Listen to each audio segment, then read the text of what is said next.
The wind sliced through Wolf Hollow like a saw blade through bone. Clara Whitaker clutched her daughter's tiny hand blue with cold and pulled her tighter against her side. The girl's lips were trembling not from fear, but from the kind of cold that seeps through skin and sits in the marrow. Snow had started falling again, thin and dry like ash. February had no mercy in these hills, and neither did the people. They stood outside the general store, the only place in town that still sold flour by the pound and not by the favor. Clara held 4 silver coins in her palm, exact change. Her gloves were worn through at the fingertips. The child beside her, Lena, was too young to understand why they weren't welcome here anymore. Through the frost-laced window, Clara could see the storekeeper's wife. Their eyes met for a moment, long enough to see recognition, and then the woman turned away. No words. Just the sound of her skirts brushing past burlap sacks and stacked tins. Clara knocked. Clara. Once. Twice. The door opened a crack. The woman leaned out and spoke through tight lips, her voice like snapping ice. "We don't serve your kind. Pastor's orders." Clara's mouth opened. No words came. Lena blinked up at her, confused. Mama Clara forced a smile that wasn't a smile and gently steered her daughter away from the door. She walked with her head up as if dignity were enough to warm skin. It wasn't. They passed the blacksmith's, the chapel, the post house, all closed doors and averted eyes. One man spat near Clara's boots. Not quite on her, but close enough to speak a language no child should have to learn. This was Wolf Hollow, North Carolina, a town carved into the spine of the Appalachian Mountains, 1887. A place that spoke God in the morning and judgment by sundown. Lena stumbled on a patch of frozen mud and let out a cry, sharp, soft, forgotten in seconds, by everyone but her mother. Clara crouched down to lift her knees, soaking through with slush.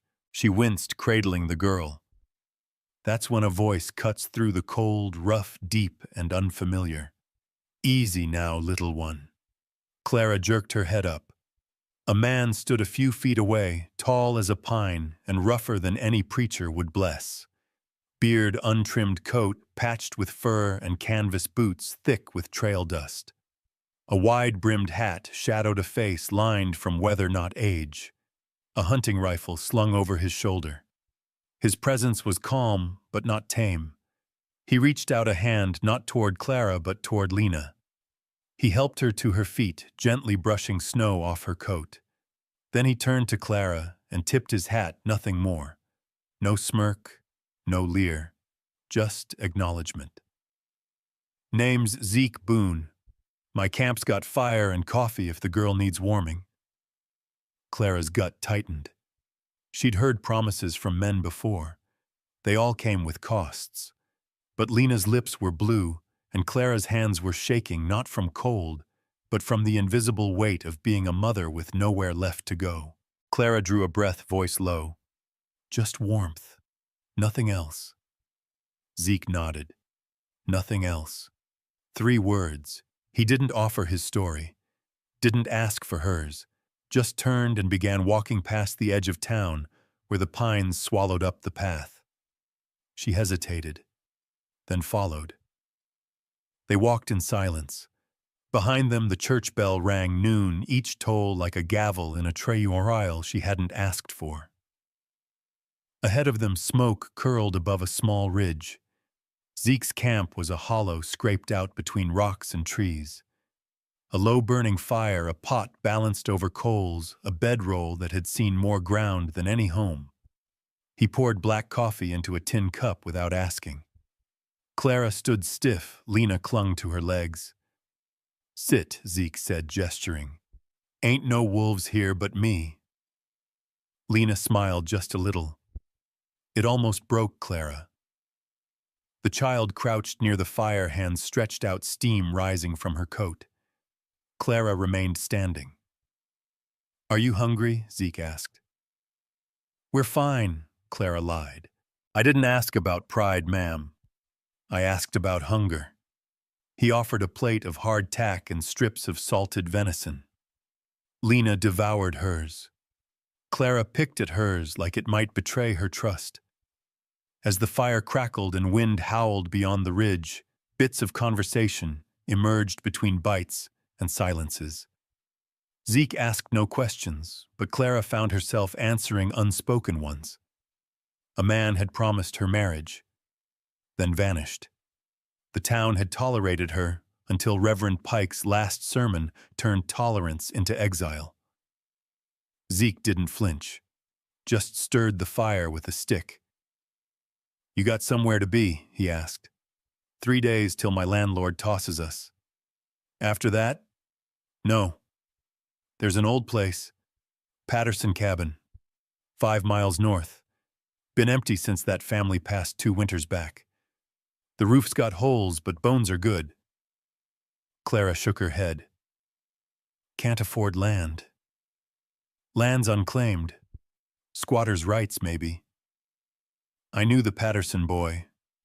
Owed me something from the war." Clara's heart stirred for the first time all week.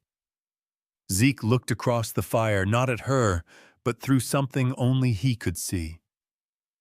"You head that way, I'll walk you there. Help winter it in. A week's work. Fair trade." Lena looked up at him with wide, trusting eyes. "Are you staying with us?" Zeke looked like someone had sucker-punched his lungs. "No, little one," he said. "I'm always moving." But the way he said it, like he hated every step of it, hung in the air long after. Clara swallowed hard. Her pride was all she had left, and it was barely holding. But Lena needed warmth. She needed walls. And maybe, just maybe, Clara needed something too. "If you help us fix it," she said carefully, "I'll cook, I'll mend." "I don't want charity. Ain't offering it." They shook hands. Not like friends, not like partners, like two people trying to build a bridge where neither expected to stand. The first snowflakes began falling again. Zeke stamped out the fire with a practiced heel. He touched the locket at his throat, a small flickering movement, unconscious but heavy. Clara noticed. "You ready?" he asked, already shouldering his pack. She nodded, clutching Lena's hand. They began the climb out of the hollow into the forest, toward whatever future waited past ice and pine. "This ain't charity," Zeke said again, eyes fixed ahead. "It's just not leaving folks to die." The trail to the old Patterson place was barely a trail at all, just a faded groove between tall pines and frost-bitten scrub. Snow clung to every limb, weighing the world in silence. It was the kind of quiet that made your breath sound like thunder. Clara walked with Lena bundled in her arms, the child wrapped in Zeke's old coat, oversized and stiff with years of weather and wear. Zeke walked ahead, leading the way with the same slow, deliberate calm that marked everything he did. They hadn't spoken much since leaving camp. Words felt like unnecessary weight when the wind stung your cheeks and each step risked a fall. But Clara watched him and watched how he moved through the woods like he belonged to them. No hesitation, no wasted motion. His boots broke the snow crust with rhythm. She hated how steady he seemed. Lena stirred. "Mama, how much longer?" Clara tightened her grip. "Not long, sweetheart." Zeke glanced back. "Cabin's just over that ridge." They crested a hill and the trees opened into a hollow. There, crooked like a forgotten tooth, stood the Patterson cabin. Smoke-blackened chimney roof slumped at one corner, windows clouded with grime. The porch sagged under snow, but it stood. Clara blinked. She hadn't realized how much she'd feared there'd be nothing. "It's a house," she said finally. Zeke stepped forward, pushed open the door with the butt of his rifle. The hinges groaned like they hadn't moved since the war. Inside, the air smelled of mouse droppings and ash, but the hearth was intact. The bones were good, just like he said. Lena wriggled out of her arms and stepped inside. "Which room is mine?" she called, twirling with arms wide. Zeke looked toward the dark hallway, then at Clara. He didn't answer the girl, just set his saddlebag on a crooked nail by the door. It was a small motion, unremarkable to anyone else, but Clara knew what it meant. He was staying. She didn't say anything, just stepped past him and began clearing the hearth. They worked silently, falling into a rhythm born more of necessity than comfort. Zeke swept mouse droppings from the corners. Clara shook out musty blankets. Lena dragged in sticks for kindling. By dusk, they had fire again. Real warmth. The kind that wrapped around your bones, not just your skin. Zeke passed out bowls of stew venison and beans from a tin heated over flame. Clara accepted hers wordlessly. Lena fell asleep halfway through her portion, curled like a kitten near the fire. Clara tucked a blanket around the child and sat back exhausted. Her hands ached. Her back throbbed. But inside her chest, something she couldn't name had loosened its grip. "You didn't have to stay," she said. Zeke stared into the fire. "Didn't say I was." "But you did." He didn't answer. Just reached into his coat and pulled out the locket. Turned it once in his fingers, then slipped it back beneath his shirt. The silence stretched long. "Why this place?" she asked. "Why help us?" Zeke took a sip of his coffee, eyes never leaving the fire. "Because I know what it's like to come back to nothing. And because I got tired of walking past people who remind me of who I used to be." She looked at him, really looked. For all the gruffness, the rifle, the scars, the rough hands, there was gentleness too. Not softness, no. Something steadier. Like stone that refused to erode. Outside, snow whispered against the windows. The fire crackled, and for the first time in weeks, Clara felt her daughter would wake up somewhere warm. The next morning came gray and biting. Clara woke first. The fire had gone out, and her breath clouded in the air. She rose stiffly, shoulders sore from the floor. Zeke was already outside. She found him chopping wood, efficient, rhythmic, focused. The sound of the axe was like a heartbeat against the stillness. He didn't notice her until she was standing beside him with a kettle of hot water. "Coffee," she offered. He nodded once, set the axe down.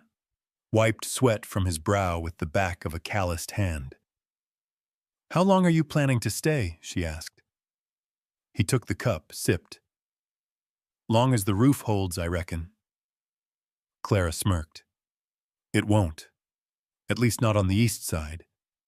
Leaks like a sieve." Zeke smiled faintly. "Then I better patch it." "Are you any good with a hammer? I know which end to hold." He chuckled once, barely more than a grunt, but it was real. By mid-morning, they'd begun working together in earnest. Clara hauled lumber from the shed. Zeke climbed the roof. Lena chased a squirrel around the yard and fell into a snowdrift, giggling. Later, Elijah Booker arrived quiet as a shadow pulling a cart of tools. "Figured you'd need a new flu cap," he said. Zeke nodded in gratitude. Clara made them all cornbread from a bag of meal she'd hidden under the bedroll. They ate together on the porch, breathing steam, watching the smoke rise from the fixed chimney. It didn't feel like victory. Not yet. But it didn't feel like survival either. It felt like building. That night, Clara sewed by candlelight.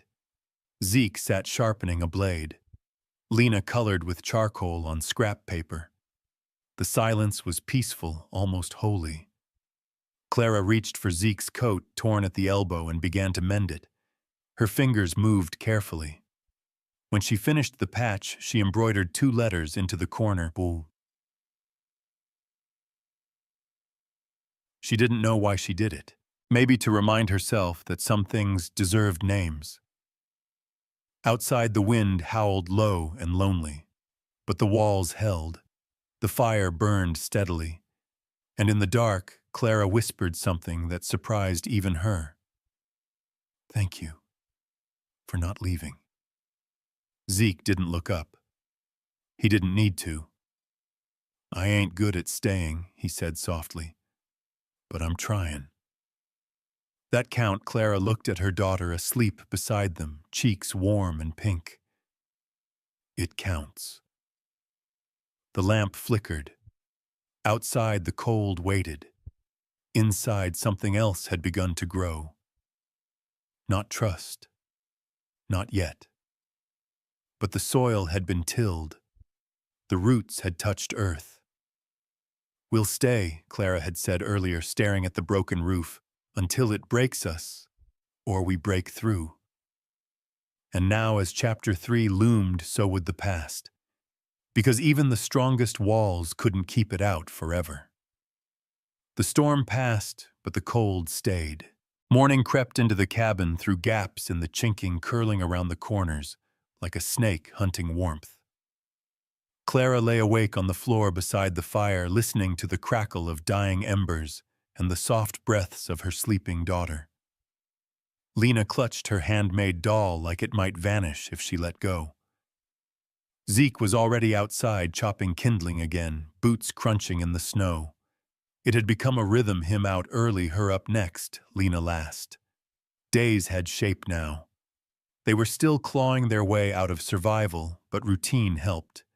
Even in silence, there was something steady growing between the three of them, like the embers that didn't die out overnight anymore. Clara rose, wrapped her shawl tighter around her shoulders, and added a log to the fire. She had things to do, stew, to make a shirt, to patch another draft, to seal by the window.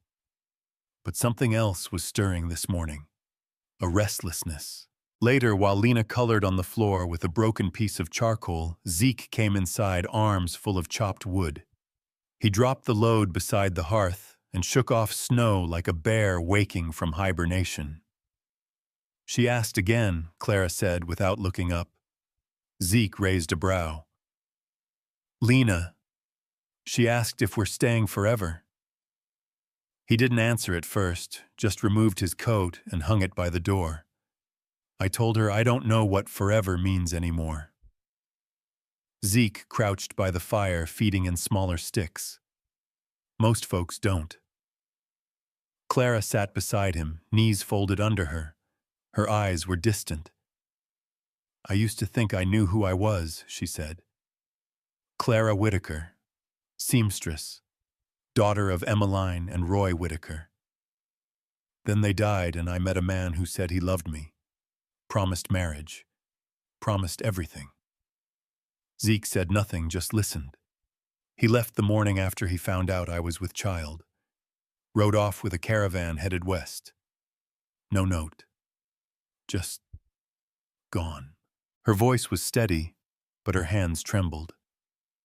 I stayed in town because I thought people would understand, that they'd help. But Reverend Pike made sure nobody did. Every Sunday he preached about shame, and every Monday someone else stopped speaking to me. She looked at Zeke now, eyes sharp. They took everything from me. My work, my friends, my name. Now I'm just that woman. The one with the bastard child.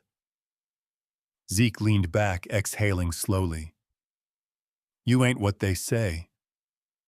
I don't know what I am. Zeke glanced at Lena. She was humming now, drawing something on the floor, a house with a chimney and crooked walls. Your daughter calls you Mama, he said. That's a name that matters. The words hit harder than Clara expected. She blinked once, then twice. That afternoon, Elijah Booker arrived on foot, wrapped in an old oilskin coat and dragging a sled with a stovepipe cap and a sack of nails. Clara let him in with a nod. No questions, no judgment. Just a man with hands that knew how to build and eyes that had seen worse than most. He didn't speak much, just pointed at the chimney and asked where the draft came from. Zeke helped him install the new cap while Clara prepared coffee and biscuits from what little flour they had left. Later, they all sat in the small kitchen, Elijah sipping coffee, Lena asleep again in the corner, her drawing now pinned on the wall with a bent nail. It was the first decoration in the house. Clara leaned against the doorframe, watching Zeke and Elijah in quiet conversation, two men who didn't need to fill the air to understand each other. She was starting to believe that silence, too, could be a kind of love. The days blurred. Snow came and went. So did the wind. So did Elijah, leaving tools behind for Zeke, and a quiet nod for Clara. Mabel Crawley stopped by one day near dusk with a bundle of leftover wool and a crooked smile. "Don't think I don't know what they're saying about you," she said. "But I also don't give two hoots." She winked at Lena and handed her a ribbon. "Girls need pretty things even when the world's ugly." Clara hugged her, surprising herself. That night, Zeke came in from the shed with a bloodied knuckle and a grin. "Don't ask," he said. She didn't, but she did clean the wound. They sat by the fire. Lena falls asleep again. Zeke's coat lay across Clara's lap. She sewed the elbow she'd patched once more this time, reinforcing it with leftover wool. Her hands moved slowly, carefully, the way she used to mend Sunday dresses. She hesitated only once, then reached for the red thread and stitched two small initials into the inside hem. ZB. When Zeke noticed, he said nothing, but she saw the way his jaw shifted. "You don't have to wear it if it bothers you." "It doesn't," he said. "Just ain't used to people thinking I belong to anything anymore." She smiled. "Then maybe it's time you did." The fire crackled. Lena stirred in her sleep. "Mama. Papa." The word hung in the air like smoke. Zeke looked away. Clara didn't press. The next morning, while Clara swept the floor and Zeke repaired the porch rail, Lena wandered toward Zeke's saddlebag hanging on the wall. Her tiny fingers unbuckled the flap. She pulled out the locket. "Who's this pretty lady?" she asked, turning it in the morning light. Inside, a faded photograph of a young woman with dark hair and kind eyes. Next to her, tucked into the opposite side of the locket, a small lock of baby hair, sun-bleached and fragile. Clara frozen. Zeke stepped into the doorway, saw Lena holding it. His face was drained of color. He didn't shout, didn't snatch it. He simply stepped forward, took it gently from Lena's hands, and walked out the door without a word. The silence he left behind was different this time. It wasn't just quiet. It was hollow. Clara followed him after a few minutes down past the shed and toward the creek where the snow had begun to melt. She found him on his knees, locket clenched in his hand, eyes rimmed red. She said nothing at first, just waited. When he finally spoke, his voice was cracked and dry. "I was 3 towns away, playing cards, losing money I didn't have, chasing things I didn't need. Came home to graves. Fever took 'em both. My wife, my boy." He didn't look at her. Couldn't. "If I'd just stayed, they might have made it." Clara knelt beside him, placed her hand over his. "They'd want you happy, Zeke. I don't know how to do that anymore. You're learning. So am I." He let out a long breath that sounded like something breaking free. Lena appeared behind them, walking carefully over the thawing path. She wrapped her arms around both of them, resting her head on Zeke's back. And in that moment, Clara realized something vital. They might not be healed, but they were healing. "You ain't what they say," Zeke had told her. "Your daughter calls you Mama. That's a name that matters." And now she believed it. What they had wasn't safe. It wasn't secure. But it was real. And tomorrow it will be tested. Because towns like Wolf Hollow didn't forget people like Clara, and they didn't forgive men like Zeke, especially when they dared to build something that looked like home. By March, the snow stopped pretending it had the last word. It melted slowly, leaving behind the kind of mud that pulled at your boots like regret. The air was still sharp, but it smelled different now, less like cold and more like waiting, as if the land itself was bracing for change. Zeke stood shirtless outside, driving nails into a row of cedar planks mending the eastern wall of the cabin, where wind still whistled through at night. Sweat darkened the waistband of his pants even in the chill. Clara watched him from the kitchen window, flour dusted across her apron, bread rising on the counter beside her. It was the first time in a long while she'd made bread for no reason except she wanted to. Lena was sitting cross-legged by the hearth, reading out loud the letters Clara had carved into bark strips. Her voice was soft, still uncertain, but steady. B-O-O-T.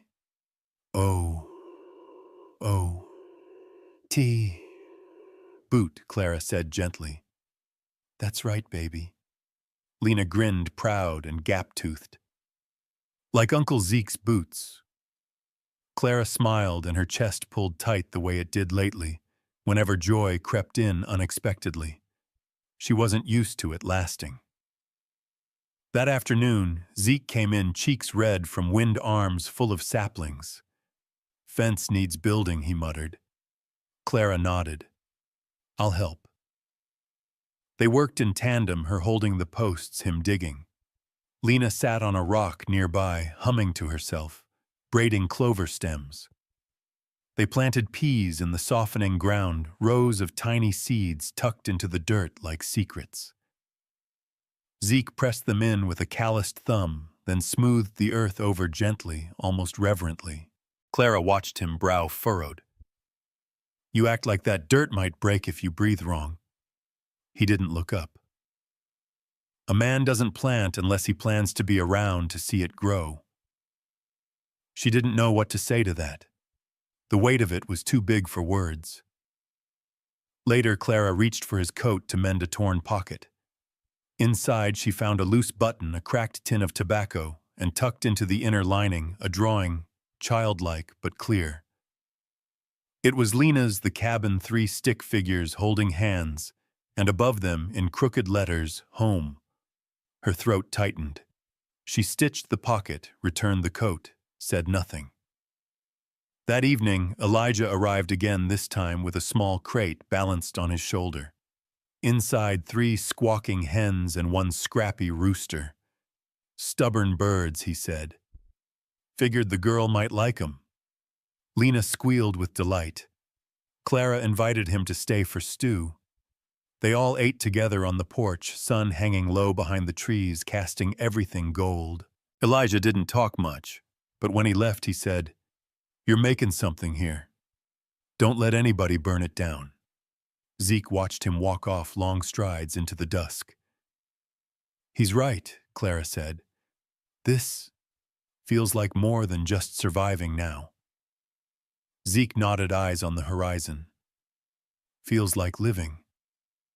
They settled into a rhythm after that. Clara cooked real meals. Zeke hunted less and built more. Lena turned the chicken coop into her kingdom. Zeke crafted a rocking chair from scraps. Clara caught him measuring the porch one morning, muttering about angles. She didn't ask, just brought him coffee and watched as the chair took shape over days. When it was done, she sat in it that evening, the sun warming her face, Lena asleep in her lap. Zeke didn't join her, just stood on the edge of the porch, watching her with an unreadable expression. You can sit too, you know, she said. I will, he replied. Just not tonight. That night she woke from a dream she didn't remember. Heart pounding. She got up, stepped out into the dark. Zeke was sitting by the shed, sharpening a knife by moonlight. You don't sleep much, she said softly. Used to be safer not to, he replied. She sat beside him. Neither spoke for a while. I think I'm afraid of this working, she said finally. He glanced at her. Why? 'Cause if it does, it can break. He looked back down at the blade. Everything worth having can. They sat there until the stars turned. Then one afternoon, while Lena played near the porch with her doll, Clara went to fetch water from the creek. On her way back, she found Zeke kneeling by the garden hands deep in the dirt. He was planting something new. She couldn't tell what just tiny shoots in careful rows. She stood at the edge of the plot, arms crossed, watching him press each seed into the soil like a vow. You're planning a whole season, she said. Zeke didn't look up. More than that. She smiled just a little. You always talk in half sentences, and you always finish them. It was the most honest moment they'd had in days. But it didn't last, because peace in Wolf Hollow was always temporary. That weekend, Zeke rode into town for supplies. He returned with half of what they needed and a storm behind his eyes. Clara knew before he said anything. The missing sugar, the dented cans, the way he wouldn't meet her gaze. Trouble, she asked. He didn't answer. So she asked again, sharper. What happened? Zeke dropped the sacks on the table, slow and quiet. Then he said, Delmore's sniffing around. Says the land's his. Reverend Pike backed him. Clara's face hardened. It's not. Don't matter, Zeke replied. Not when the town listens to them. She folded her arms. What else? He hesitated. Pike said if we're living together and not married, they'll take Lena, saying it ain't decent. It hit like a slap. Clara went cold, then boil. Zeke stepped closer. So I'm asking you to marry me. Not 'cause you need me, but because I ain't letting them take her. Her eyes narrowed. You think I want to marry out of fear? No. I think we protect what's ours. I've been someone's burden before, Zeke. Don't make me one again. He flinched. That ain't what I meant. Then say what you mean. I care about you. About her. This ain't charity. This is me not running for once. But the words sat wrong. They tangled. They cut. She turned away. I won't marry a man out of panic. Zeke's jaw clenched. Fine. He grabbed his coat and left. The door slammed hard enough to shake the walls. Lena, who had been coloring just out of sight, crawled under the table holding her doll tight. Clara stood frozen, fists clenched, heart cracking. Upstairs, a storm rolled in across the ridge. And in the silence that followed, only one sound remained. Lena's small voice asking the same question she always did. Mama, are we still staying? And for the first time, Clara had no answer. A man doesn't plant unless he plans to be around to see it grow. He had said it like a promise. But now the seeds sat alone in the soil waiting. The rain hit like judgment. It started just after dusk, wind dragging it sideways across the hollow, slamming it against the cabin walls. Clara stood at the window, arms crossed, watching the trees bend under the weight of it. Zeke hadn't come back. He'd been gone since the fight, since she'd turned down his offer and told him she wouldn't be anyone's obligation. The door had slammed behind him like a closing verdict. Now it was past midnight, and the only sound was thunder. Lena was asleep upstairs, curled against her doll and the warmth of too many quilts. Clara couldn't sleep. She paced the small space between the hearth and the door, replaying every word, every breath from that argument. You think I want to marry out of fear? She had said it with fire, but now the words echoed back with frost. He wasn't trying to trap her. He was trying to protect what they'd built, what they were building. Outside, hooves clopped in the mud. Clara turned just as the sheriff knocked hard. He didn't wait to be invited in. "Ma'am," he said, brushing water from his coat. "You've got 7 days." He handed her a folded paper, thick and wet at the edges. "Eviction notice." Thurston Delmore's filed a claim on the Patterson land, he explained, not meeting her eyes.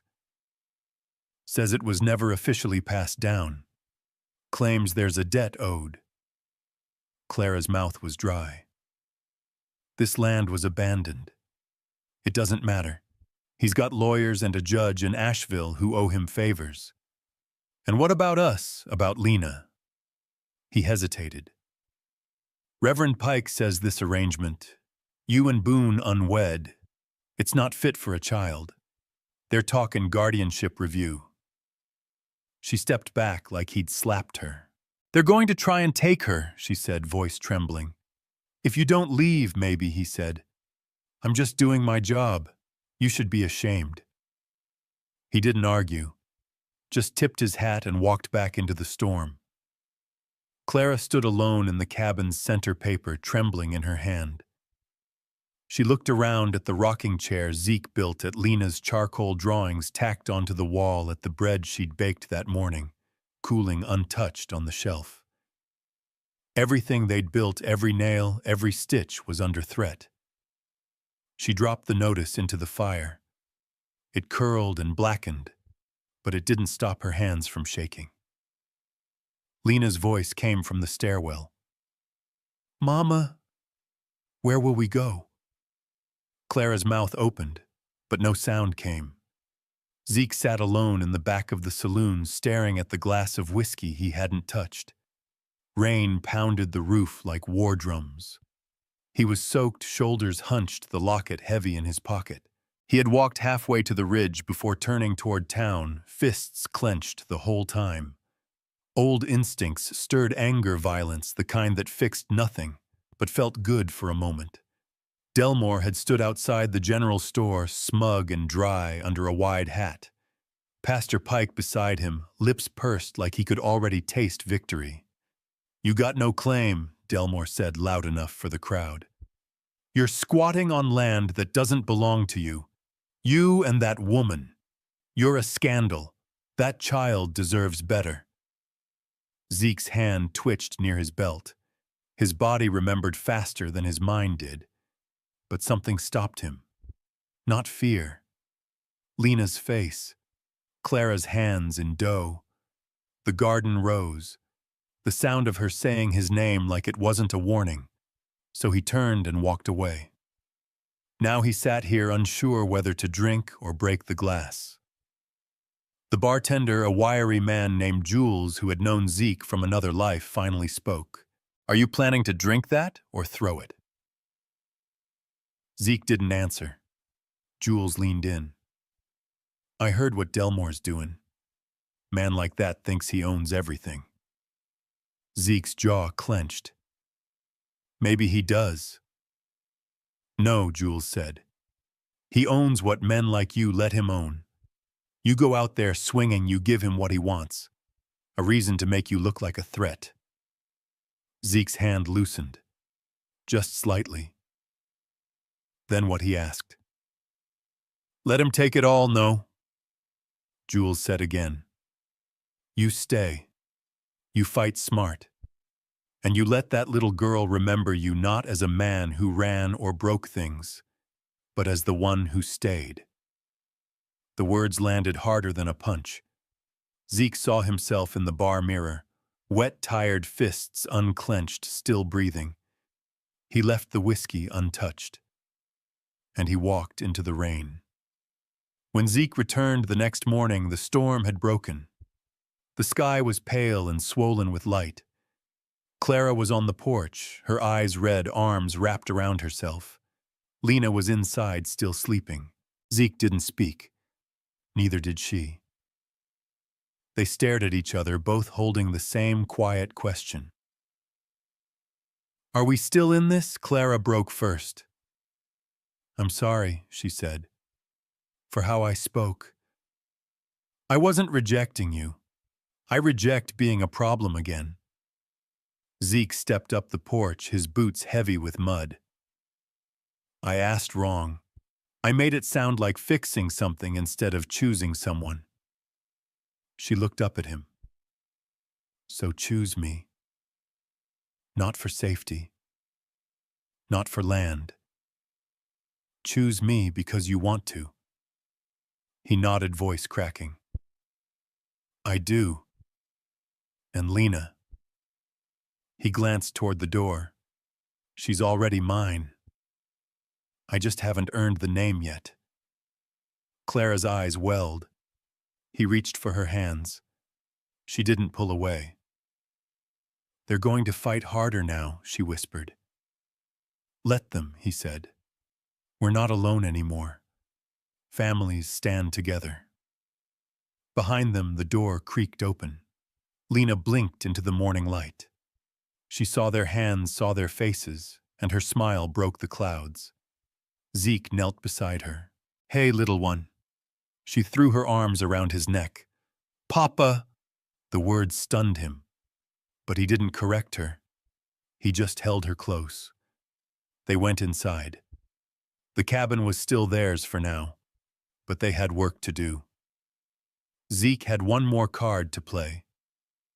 Before dawn the next day, he saddled his horse and rode toward Asheville, toward an old address folded into his coat pocket, toward someone who owed him nothing but might give everything. Because you want this land, you'll have to walk through all three of us. And now finally, all three of them were ready. The rain hit like judgment. It started just after dusk, wind dragging it sideways across the hollow, slamming it against the cabin walls. Clara stood at the window, arms crossed, watching the trees bend under the weight of it. Zeke hadn't come back. He'd been gone since the fight, since she'd turned down his offer and told him she wouldn't be anyone's obligation. The door had slammed behind him like a closing verdict. Now it was past midnight, and the only sound was thunder. Lena was asleep upstairs, curled against her doll and the warmth of too many quilts. Clara couldn't sleep. She paced the small space between the hearth and the door, replaying every word, every breath from that argument. You think I want to marry out of fear? She had said it with fire, but now the words echoed back with frost. He wasn't trying to trap her. He was trying to protect what they'd built, what they were building. Outside, hooves clopped in the mud. Clara turned just as the sheriff knocked hard. He didn't wait to be invited in. Ma'am, he said, brushing water from his coat. You've got 7 days. He handed her a folded paper, thick and wet at the edges. Eviction notice. Thurston Delmore's filed a claim on the Patterson land.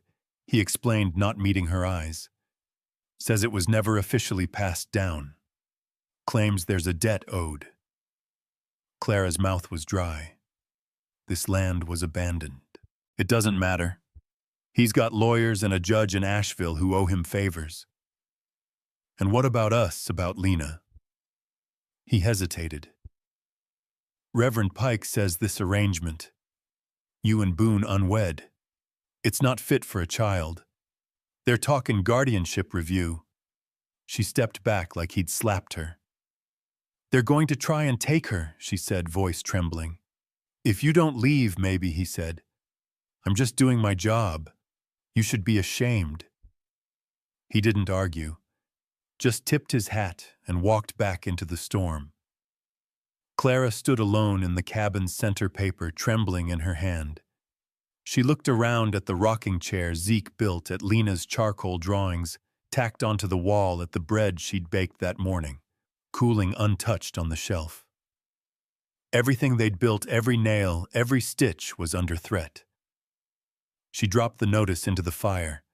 It curled and blackened, but it didn't stop her hands from shaking. Lena's voice came from the stairwell. Mama, where will we go? Clara's mouth opened, but no sound came. Zeke sat alone in the back of the saloon, staring at the glass of whiskey he hadn't touched. Rain pounded the roof like war drums. He was soaked, shoulders hunched, the locket heavy in his pocket. He had walked halfway to the ridge before turning toward town, fists clenched the whole time. Old instincts stirred anger violence, the kind that fixed nothing, but felt good for a moment. Delmore had stood outside the general store, smug and dry under a wide hat. Pastor Pike beside him, lips pursed, like he could already taste victory. "You got no claim," Delmore said loud enough for the crowd. "You're squatting on land that doesn't belong to you. You and that woman. You're a scandal. That child deserves better." Zeke's hand twitched near his belt. His body remembered faster than his mind did. But something stopped him. Not fear. Lena's face. Clara's hands in dough. The garden rose. The sound of her saying his name like it wasn't a warning. So he turned and walked away. Now he sat here unsure whether to drink or break the glass. The bartender, a wiry man named Jules who had known Zeke from another life, finally spoke. "Are you planning to drink that or throw it?" Zeke didn't answer. Jules leaned in. "I heard what Delmore's doing. A man like that thinks he owns everything." Zeke's jaw clenched. "Maybe he does." "No," Jules said. "He owns what men like you let him own. You go out there swinging, you give him what he wants. A reason to make you look like a threat." Zeke's hand loosened. Just slightly. Then what he asked. "Let him take it all." "No," Jules said again. "You stay, you fight smart, and you let that little girl remember you not as a man who ran or broke things, but as the one who stayed." The words landed harder than a punch. Zeke saw himself in the bar mirror, wet, tired fists unclenched, still breathing. He left the whiskey untouched, and he walked into the rain. When Zeke returned the next morning, the storm had broken. The sky was pale and swollen with light. Clara was on the porch, her eyes red, arms wrapped around herself. Lena was inside, still sleeping. Zeke didn't speak. Neither did she. They stared at each other, both holding the same quiet question. "Are we still in this?" Lara broke first. "I'm sorry," she said, "for how I spoke. I wasn't rejecting you. I reject being a problem again." Zeke stepped up the porch, his boots heavy with mud. "I asked wrong. I made it sound like fixing something instead of choosing someone." She looked up at him. "So, choose me. Not for safety, not for land. Choose me because you want to." He nodded, voice cracking. "I do. And Lena." He glanced toward the door. "She's already mine. I just haven't earned the name yet." Clara's eyes welled. He reached for her hands. She didn't pull away. "They're going to fight harder now," she whispered. "Let them," he said. "We're not alone anymore. Families stand together." Behind them, the door creaked open. Lena blinked into the morning light. She saw their hands, saw their faces, and her smile broke the clouds. Zeke knelt beside her. "Hey, little one." She threw her arms around his neck. "Papa." The word stunned him, but he didn't correct her. He just held her close. They went inside. The cabin was still theirs for now, but they had work to do. Zeke had one more card to play.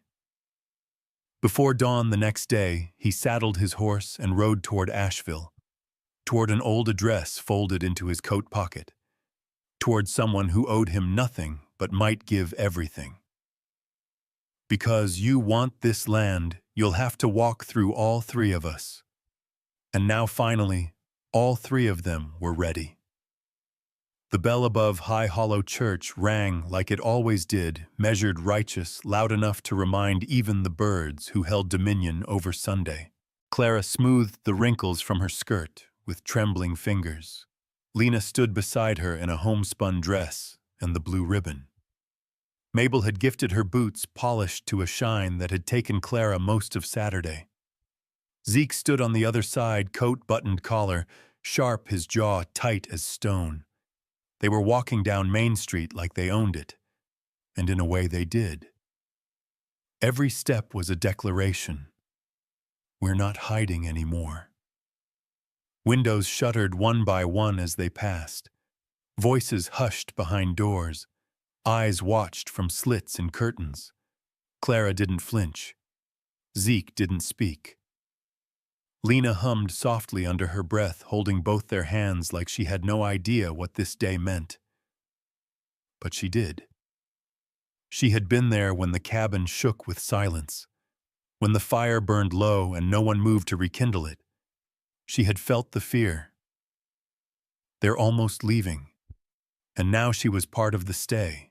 The church loomed ahead, whitewashed and stiff-backed, its steeple pointing like a blade at heaven. They reached the steps. Zeke opened the door. A wave of heat and suspicion hit them at once. The room fell quiet. Every pew was filled with faces they knew most, with ones that had long since turned away. Pastor Aldous Pike stood tall behind the pulpit spine, stiff Bible open but unread. Clara, Zeke, and Lena took the back pew. No one said a word. Pastor Pike cleared his throat. This morning he began, voice slick with syrup and steel. We are gathered to reflect on righteousness, on obedience, and on the dangers of corruption masquerading as compassion. He didn't need to name them. Every head in the room knew who he meant. Zeke sat still, hands on his knees, watching. Clara kept her eyes on the floor. Lena fidgeted but stayed quiet. Pike went on his sermon, weaving between scripture and subtle attack. Clara could feel the heat rising not from the stove but from under her skin. That's when Mabel Crawley stood up. No preamble. No permission. She just rose, turned toward the congregation and said, "Is this what we've come to? Shaming a woman for surviving. Mocking a man for helping." Murmurs rippled like wind through wheat. Pastor Pike froze mid-sentence. Then Elijah Booker rose slow and sure. "I've worked with that man," he said, voice deep. "I watched him build a home where there was none. I watched her feed a child when she had nothing left. That's more Christian than most folks in this room." Another stir. A quiet cough from the front. Then the schoolteacher. Then the blacksmith's wife. Then two younger boys who'd helped Zeke haul wood the week before. They didn't shout. They stood. That was louder. Thurston Delmore, who'd been sitting smug near the front, rose with a sneer. "This is about law," he barked. "Not feelings. That land is mine by right. Patterson never had a claim to give. I've got lawyers lined up like fence posts ready to prove it." Zeke stood, calmly, without anger, without fear. He pulled the folded parchment from his coat and walked down the aisle. "This is the deed," he said.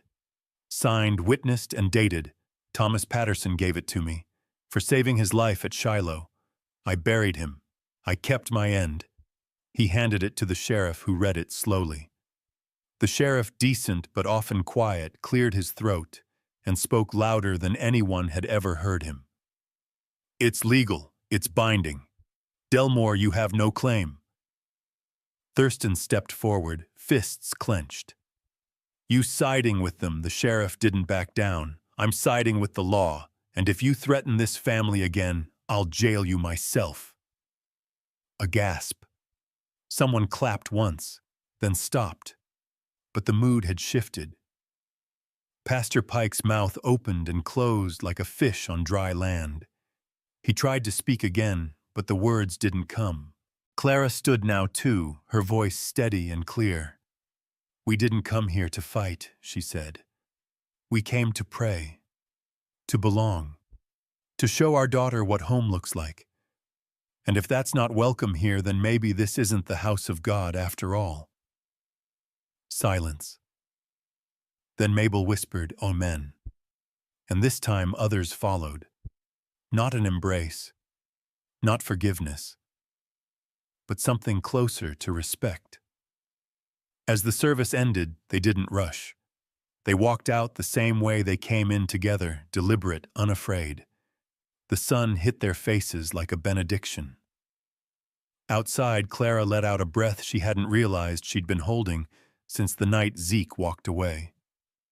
He turned to her hand, brushing hers. "Not a grab. Just contact me." "You did good there," he murmured.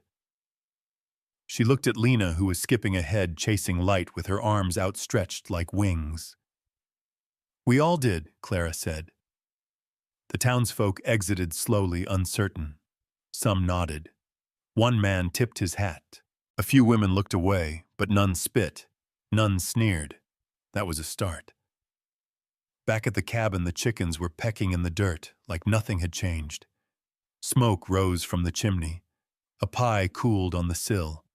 And Clara realized this wasn't just a home anymore. It was a stake in the ground, a banner, a promise kept. Later, Zeke sat sharpening his knife on the porch while Lena drew new pictures on the back of discarded mail. Clara swept the front step, pausing to smile at the sight of them. "Think they'll come again?" she asked. "Maybe. Think we'll be ready?" Zeke nodded. "We are ready." As the sun dipped behind the hills, a quiet fell over the hollow, not empty but full. Full of what they'd claimed. Full of what no one could take now. And as the last light faded, Zeke looked over the field, the porch, the girl, and the woman he'd stopped running for, and said almost to himself, "This family ain't leaving, and neither is Spring." In the quiet that followed, Clara didn't reply. She just reached out and took his hand. Spring didn't just come, it stayed. The garden took root first. Shoots of green nudged through the dark soil, quiet and stubborn. Peas, beans, squash, small beginnings that whispered, "You belong here." Chickens clucked lazily through the yard. Lena chased them barefoot, laughing like the sky had never known thunder. Inside the cabin, curtains fluttered in the warm breeze, windows opened for the first time in months. Clara stood at the sink, sleeves rolled, an apron dusted with flour. She worked quietly, rhythmically, as if her hands were finishing a song she'd started a long time ago. Zeke was outside chopping wood, not because they needed it, but because the world felt still and he wasn't sure what else to do with his energy. It had been 6 weeks since they walked out of High Hollow Church with their heads high and their land protected. No one had challenged them since. No more threats. No more whispers. The town hadn't turned warm, but it had cooled from cruel. That was enough. A letter had come from the traveling preacher, confirming his arrival that afternoon. Lena had found the envelope first and shouted, "We're getting married," loud enough for the chickens to scatter and the neighbor's dog to bark 3 hollows over. Zeke had smiled slow and honest. Seems so. He hadn't told her he was nervous. But Clara knew. She could see it in the way he shaved that morning, slow and precise, nicking himself twice. They didn't dress fancy. Clara wore the best dress she owned, sky blue cotton, with white stitching. Zeke wore his cleanest shirt, the one she had patched at the elbow and stitched his initials into without thinking. Lena wore the ribbon again. Mabel had sent a fresh one through Elijah 2 days prior, tied around a basket of eggs. The preacher arrived just after noon, riding a mule with a crooked gait. He was an older man, with a gentle voice and hands that looked more used to planting than blessing. "You two ready?" he asked, stepping down from the saddle. Clara and Zeke looked at each other. Ready wasn't the word, but steady that was. They stood in front of the cabin beneath the porch beam Zeke had replaced that first week. Lena stood between them, her fingers laced with both of theirs. The preacher didn't ask for a backstory, didn't ask for promises they couldn't keep. Just one question. Do you choose each other, come what may? Clara answered first. I do. Every day. Then Zeke. I already have. He took the ring from his pocket, a band he'd forged himself from an old horseshoe filed smooth and burnished by fire. He slid it onto Clara's finger with hands that still trembled just a little. Clara Boone, the preacher, said, his voice catching sunlight. You've got yourself a name again. Lena scattered wildflowers she'd gathered in a hand-sewn pouch, declaring it official decoration. The petals fell on the porch steps, on boots, on bare feet. Zeke picked her up and spun her once, and she giggled like music. They ate rabbit stew and roasted carrots from the garden. Bread is still warm. Coffee sweetened with the last of the molasses. No feast, but it tasted like everything they'd earned. That night they sat together on the porch, Zeke in the rocker. Clara beside him, Lena curled in her lap. The stars were out clear and wide, stretching above the hollow like a blessing. No one spoke for a long time. Words felt too small for this kind of peace. Then Lena pointed skyward. Look, more geese coming back. They looked up. A V formation crossed above them, low and steady wings cutting the dusk with purpose. Zeke watched them, his arm curled around Clara's shoulders. Everything comes back, little one, he said softly. Given the right home. Clara leaned into him. The locket still hung from a nail inside the house, no longer worn like grief, but kept like memory. The rocking chair no longer creaked like loneliness. The bed inside held 2 pillows.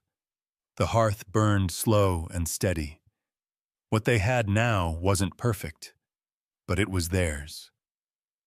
Zeke had found something he hadn't dared hope for, a place to put down roots. A place where his hands built more than fences, they built the future.